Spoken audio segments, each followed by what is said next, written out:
Hello, welcome back to Tarot Time with Andy. Thank you for being here. This is my vibrational reading. Please do your own research for entertainment purposes and allegedly. Hello, hello, hello. Good morning, good evening, good afternoon, and thank you for the super thanks again, you guys. You're awesome. Today I'd like to talk about Rocky Pennington, which was Amber's ex-BFF, which is worth noting because they too got into a fight. Amber apparently got into her face, and apparently, according to Rocky Pennington, she made the first blow on Amber. And so, yes, they are not best friends anymore, but she has been forced, I believe, to testify based on previous testimonies. So she was dragged into it early in the game, has to keep her story straight. So she didn't cry the first day, she cried the second day. A lot of people are saying there's it seems sort of forced, trying to really struggle to keep the story together. When asked if she ever saw Johnny, saw the bruises, the violence, she paused, and there was this long pause, but it wasn't fast. And then she finally said yes, which is compartmentalization. She's going into her brain. That's what that pause is, to see what is the best reaction to suit the situation for their benefit. So they call it compartmentalization. And that's where you will get that pause, that long thought. It is not because they're trying to focus or concentrate. It's compartmentalization is what that is. That's truly what it is. So she wants everything to work out better for her too. I'm sure she doesn't want to be held accountable for inconsistencies from previous statements. So she's being very cautious. So with that all being said, let's get some cards on her testimony. How did she truly feel? How did she truly feel? How did she truly feel about her testimony? Rocky Pennington. How did she truly feel about her testimony? Was it truth? Was it lies? How did she feel about it? How did she feel about it? Spirit guides and angels, how did she feel about her testimonies? Okay, right here for first card here, I have here is the Nine of Swords in reverse. So she had some stinking thinking about it. She didn't want to do it. And so this is really trapped in your head. It's insomnia. She had a lot of insomnia, a lot of, sleepless nights, over-analysis. So she was going over and over it in her head. It led to crippling indecisions and feelings of helplessness. But in this position, it's a lack of objectivity. So she doesn't truly care. She's in fear. She's feeling despair, and she really would like to take a step back. So she really didn't want to do this. There's a spiral of negative nerves. And there's a lack of whole object consistency. So she really didn't want to do it for her. They're not friends anymore.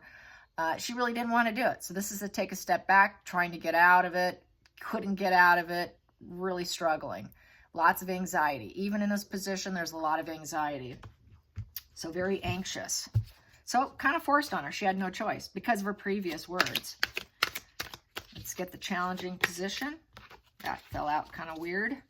Challenging position. There was my flip. The challenging position is the Ten of Cups. The fact that they are not friends anymore. There's not a happy ever after with the two of them. It didn't go into a positive way, the friendship. And also to make it work out for Amber so that her testimony would be straight and align with her previous testimony. And so there's this here with the Ten of Cups, there's a deep sense of unity and harmony. So that's the challenging position, is to create the unity and harmony within her testimony. So she needed to have that harmonious testimony in order to keep herself out of trouble, is how I feel about it. I'm going to take what's next coming after that. And I have here the position of the focus is to make sure it works. She was working at it. It's like a job. She had to practice and make sure that it was believable, in essence. The hidden energy is the High Priestess here. She has full clarity over the situation, that she's challenged, that she's got stinking thinking, that she has to make sure it works, and to make sure that they look like they're kind of this unity, which is kind of a hidden energy. So maybe they will start talking behind the scenes, but not publicly. It is said that she has a lot of friends, or some friends, that will not be seen with her in public, but they will see her privately. This could be an alliance here, because it's in the marriage alliance card, where maybe she might think that they could hide some kind of relationship possibly, because it does tend to fall in line with duty and morals. So she might be sort of duty bound to her, maybe because she spent a lot of money on her during that friendship time. So there's that sense of obligation that she probably made her feel, because they tend to do that. You owe me. I did this. I did that. I did. Look at everything I did to you. You owe me. So it's kind of sticking to duty, basically. And she feels duty bound. Could be read that way too. Past position that no longer serves her, which got her into this position, is the Four of Swords. The relationship came to an end. It's a coffin card. It is defeated, having to take a break, having to heal yourself, but still feeling very anxious. So she had a lot of anxiety that was still residual living inside her. And it continues on to this day. The next position here is the future. Ace of Wands in reverse. She thinks that her testimony will get the thumbs down. Rejection. She also feels that she was rejected by Amber, that there was this rejection within the friendship. Within the duty bound of the friendship was rejection, and it took a lot of hard work to keep it going, which ended up in a lot of stinking thinking. And that challenging position is to make sure that they can look like they're in total alignment here. So there's this rejection factor here. The next card is the Sun card, and it's in the upright position. So she wants her feelings in this situation. She hopes it's a happy ending for her. Next position here is the 8th position. So that is the outside influences. She had to speak up. She had to speak up. She had to speak her truth, what she saw as the truth. But it's also the Ice Queen. So she wanted to do it with a little bit of a level of just using logics and not emotion. However, the second day she did throw in the emotions, which probably were false. They were false emotions. She logically probably turned on the waterworks for a better cinematic effect, I would say. The next position here is the 9th position, which is the hopes and fears. Hopes and fears, she's fearing that she'll be seen as a traitor, that she didn't do a good job, that she took the wrong path, that she should not have done it. She realizes maybe she shouldn't have done it, that it was poor insight. She knows that quite possibly she cannot turn any thought process around because it's taking a new perspective. So she does not have a new perspective of Amber either. She feels the relationship tank, rejection. So she does not have a new perspective either. She also is very leery about doing any self-sacrifice for her, doesn't really want to do self-sacrifice for her. So this is kind of forced on her once again, not really wanting to do it, but having to do it is how I feel about that with the Hangman in reverse. Let's see what else. Yeah, I think that's probably the best thing to say about that. It's also victim mindset in that position. So she's feeling kind of victimized, like, why do you have to bring me into this? You know, I thought, we were over. Why do I have to keep going down this path with her? Even though maybe she feels a sense of duty bound. So maybe that's just strictly feeling the obligation that she forced on her. Final outcome here is the Star card in reverse. She knows there's not going to be any healing or hope. She's not hopeful. She doesn't think that her contribution was helpful to Amber's case. So I would say she's feeling like she's losing. Its hope is gone. There's no healing in this position. Feeling very discouraged and insecure in this position. She knows that Amber was all about fame. And, after the Tower comes the Star card. So she took her down. She was probably at one time hoping that they could heal, come back together for a better future together with optimism and hope. But she's not thinking that. She doesn't see things very healing and hopeful for Amber's case. So she doesn't think that it's going to work out. And she also feels she is after charity. She wants charity. She wants money. She wants other people's money. And she doesn't think she's going to get that money from Johnny. And then we have here that Page of Swords. That message is going to be out there that she doesn't, she's wanting the charity. She wants the charity. She's hoping for hope but didn't get it. That she's really all about putting out that message of charity. So she may privately talk about she's just after the money. And maybe that's part of what the friendship was. She was enjoying some of the lifestyle that Amber could share with her. And that charity also went into reverse, because that's where we get this duty bound, you owe me. So at one point in time, she was probably very charitable towards Rocky.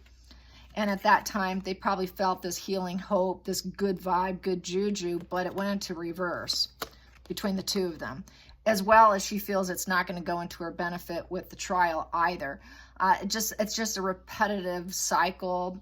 She probably just feels it's not going to go well for her. So that's how I see that. Let's get some Lenormand now.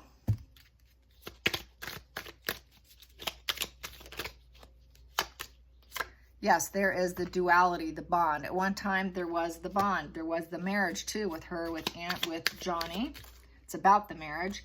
And it was very cloudy, miserable, gloom and doom. So she didn't see it as a happy union at all. At all.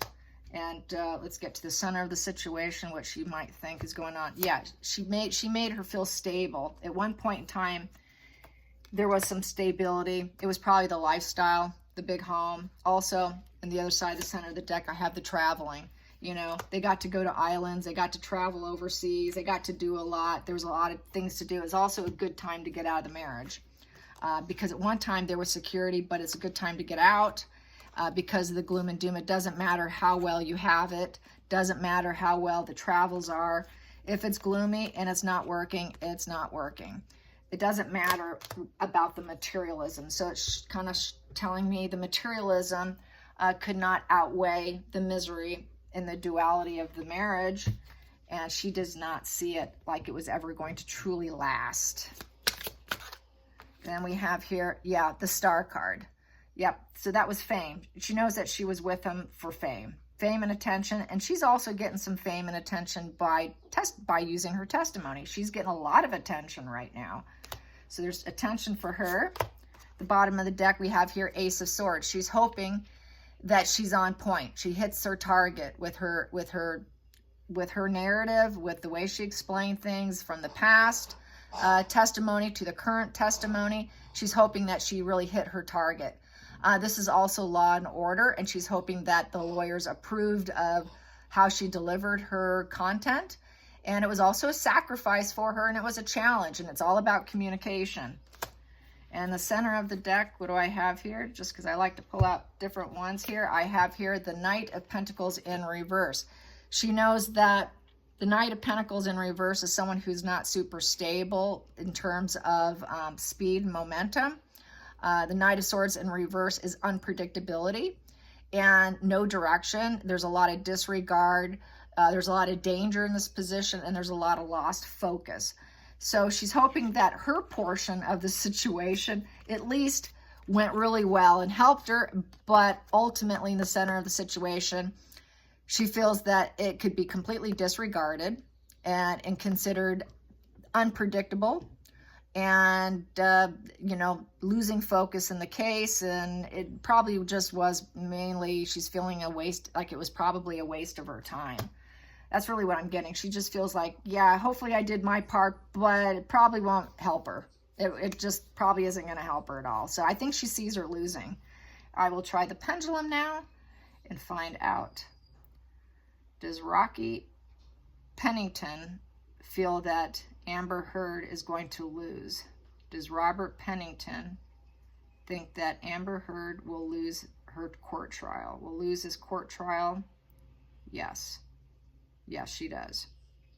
So there you go.